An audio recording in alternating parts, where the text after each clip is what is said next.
Saya Rista Suestika akan berbagi informasi seputar cash flow di masa pandemi yang menginspirasi dalam Infonomik.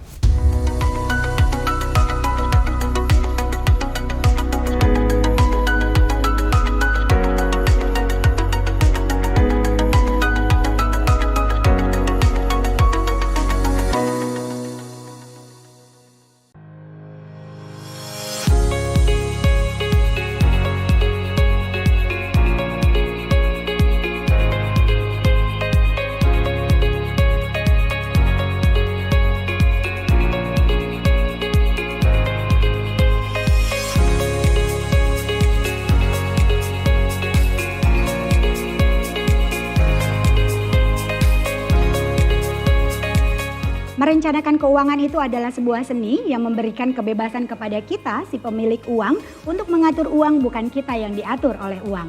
Dan merencanakan keuangan itu seperti maps yang mengarahkan kita untuk segera sampai pada tujuan keuangan kita. Sangat penting sekali, sama pentingnya ketika Anda bekerja untuk mendapatkan uang. Maka begitu juga bahwa uang itu harus kita rencanakan. Saya mesti informasikan dulu bahwa resiko itu adalah sebuah kepastian yang akan selalu hadir dalam kehidupan kita.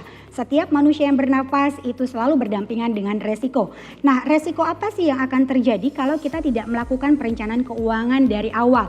Yang pertama, sudah pasti uang kita akan mengalir begitu saja.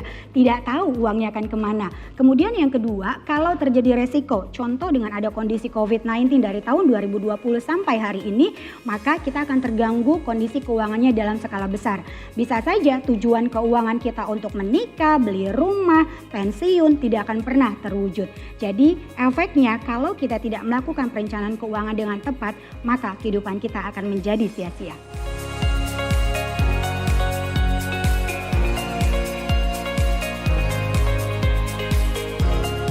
Sebenarnya bukan waktu yang tepat. Tapi ketika kita memiliki pendapatan tidak berbicara pendapatan itu besar atau kecil tetap harus direncanakan. Kenapa? Karena ada tujuan-tujuan keuangan yang segera harus kita wujudkan. Jadi kalau saat ini memang punya pendapatan maka segeralah lakukan perencanaan keuangan.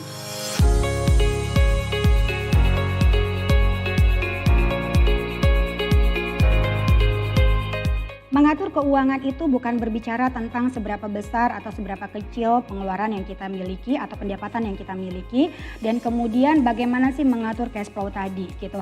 Yang pertama adalah ketika kita memiliki pendapatan yang 100%, banyak orang yang bilang 50 30 20, 50 20 10 10 gitu ya, banyak sekali teori-teori.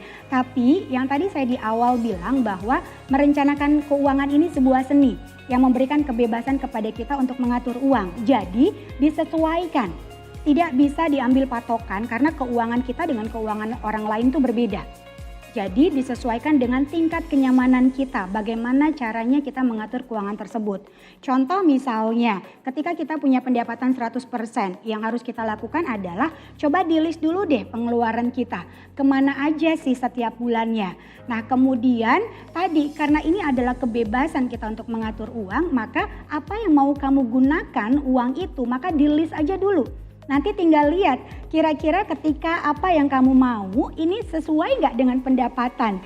Kalau misalnya memang tidak sesuai dengan pendapatan berarti ada yang harus kita kurangi atau bisa kita hilangkan. Tapi kalau misalnya langsung kita hilangkan tuh kayaknya kesel gitu ya. Udah uangnya sedikit, pengeluarannya juga itu udah itu aja, tapi harus dihilangkan kayaknya kesel. Jadi ada baiknya coba dikurangi pelan-pelan sehingga tadi paling tidak balance dulu deh antara pendapatan dengan pengeluaran.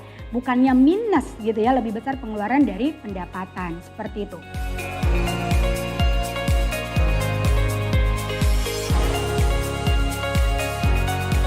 Berbicara mengenai piramida perencana keuangan, tadi ketika kita punya uang berapapun itu harus menjadi patokannya adalah piramida perencana keuangan, di mana piramida itu ada 5 tingkatannya. Tingkat pertama dan tingkat kedua kita sebutnya adalah keamanan keuangan yang terdiri dari tingkat pertama itu kita berbicara tentang cash flow. Artinya bagaimana cash flow ini kita buat sistem budgetingnya berdasarkan skala prioritas wajib, butuh, dan ingin. Kemudian kita punya namanya dana darurat, di mana dana darurat ini sudah pasti berbeda setiap orangnya, disesuaikan dengan statusnya. Kalau dia masih single, 6 kali dari pengeluaran. Kemudian kalau dia sudah berumah tangga tapi belum punya putra-putri, itu 9 kali dari pengeluaran. Kalau sudah berkeluarga dan punya putra-putri, minimal sekali itu 12 kali dari pengeluaran. Boleh nggak kalau dana darurat ini kita hitung dari pendapatan? Boleh-boleh aja. Karena tadi di awal saya bilang merencanakan keuangan ini tergantung dengan tingkat kenyamanan kita. Jadi dana darurat boleh dari pengeluaran, boleh dari pendapatan. Kalau kamu nyaman dari pendapatan, maka lakukan. Nah kemudian kita pindah lagi ngomongin hutang piutang nih. Ada hutang konsumtif dan ada hutang produktif. Kalau hutang konsumtif itu adalah artinya kita berhutang, kemudian kita nikmatin sendiri. Tidak menghasilkan angka lagi buat kita. Tapi kalau hutang produktif ketika kita berhutang, tapi bisa menghasilkan angka atau tambahan pendapatan buat kita. Nah, ngomongin tentang hutang ini, maksimal tidak boleh lebih dari 30-35%. Artinya, coba dicek lagi, kalau kondisi hutangnya saat ini sudah 50 bahkan 60% berarti nggak sehat nih keuangannya. Nah, kemudian kita naik ke level atau tingkatan yang kedua. Ngomongin tentang mitigasi resiko, artinya dalam kehidupan ini selalu berdampingan dengan resiko. Bisa datang hari ini, bisa besok, bisa tengah malam, bisa tahun depan gitu ya. Tapi yang namanya resiko itu adalah suatu kepastian.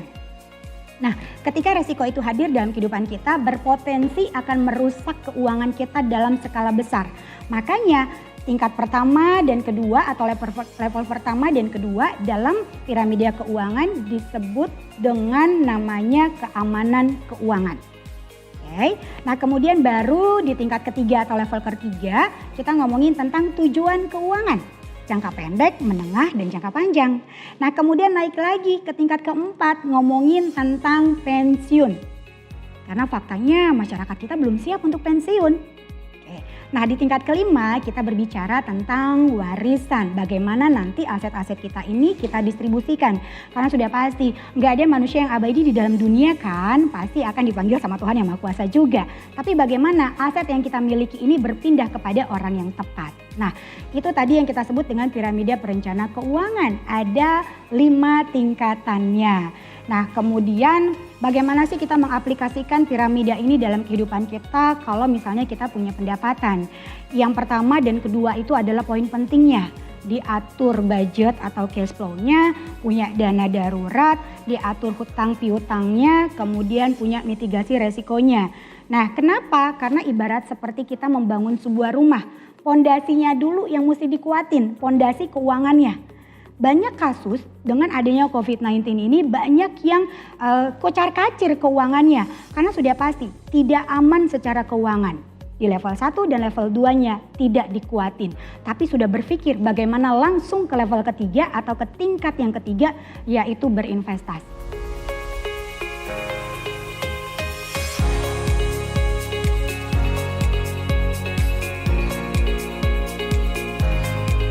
Nah, kalau ngomongin bagaimana sih mengatur sistem budgetingnya, yang pertama tadi betul sekali harus kita lakukan dulu financial check up.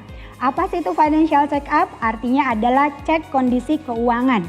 Nanti hasilnya akan ketahuan kondisi keuangan kita ini sehat atau tidak sehat. Kalau dia tidak sehat, letaknya di mana?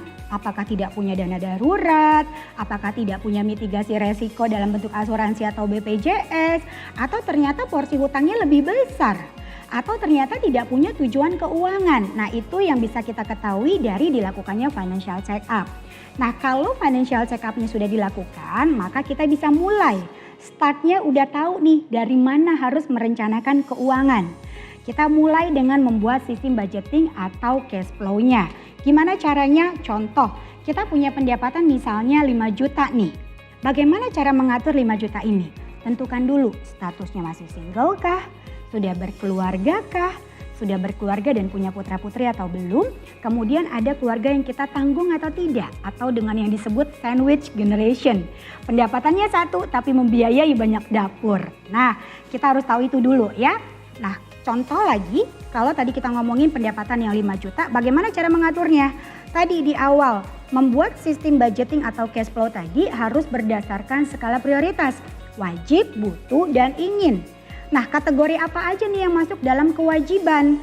Contoh membayar pajak, kemudian sedekah dan persepuluhan karena di dalam rezeki kita itu ada rezeki orang lain yang harus kita keluarkan. Dan manfaat dari sedekah atau persepuluhan ini juga melipat gandakan pendapatan dan rezeki kita. Oke, setelah itu yang dalam kewajiban adalah memisahkan investasi untuk tabungan ataupun untuk dana darurat. Nah, kemudian kalau misalnya ada hutang piutang itu juga masuk dalam kewajiban. Oke. Kemudian ada mitigasi resiko, artinya berbicara budget untuk mitigasi resiko seperti premi asuransi atau BPJS. Nah, setelah itu baru masuk ke dalam tingkat kebutuhan, artinya kebutuhan dalam rumah tangga atau kebutuhan pribadi sehari-hari. Contoh seperti makan, kemudian telekomunikasi, transportasi, biaya me time gitu ya. Karena ini juga perlu dibajetin untuk pengeluaran pribadi kita. Yang suka lupa adalah ketika kita merencanakan keuangan, budget pribadi dihilangin. Hidup itu hanya satu kali, jadi harus kita nikmatin juga ya. Jangan sampai ketika merencanakan keuangan kita jadi pelit sama diri sendiri, nggak berbagi dan akhirnya ujung-ujungnya pusing sendiri. Maka sehebat apapun nanti merencanakan keuangan dia bisa gagal di tengah jalan. Jadi ada juga budget untuk pengeluaran pribadi. Oke. Nah, kemudian baru kita masuk ke dalam yang bersifat keinginan. Keinginan itu seperti sudah punya barang tapi kepengen lagi, nah itu nanti dulu. Jadi harus berdasarkan skala prioritas, wajib, butuh, dan ingin. Kalau tadi berbicara pendapatan 5 juta, di list lagi.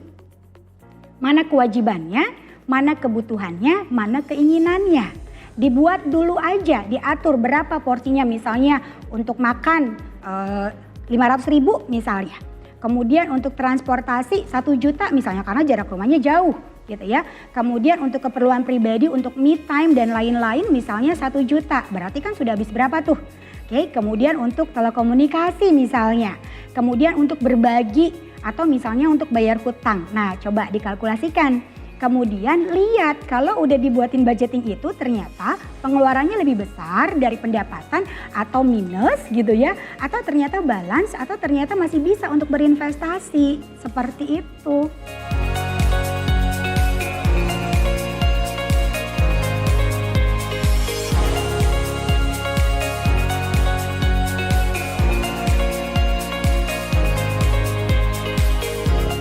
Yuk, udah waktunya ubah wacana jadi rencana agar terhindar dari bencana dan plan your money.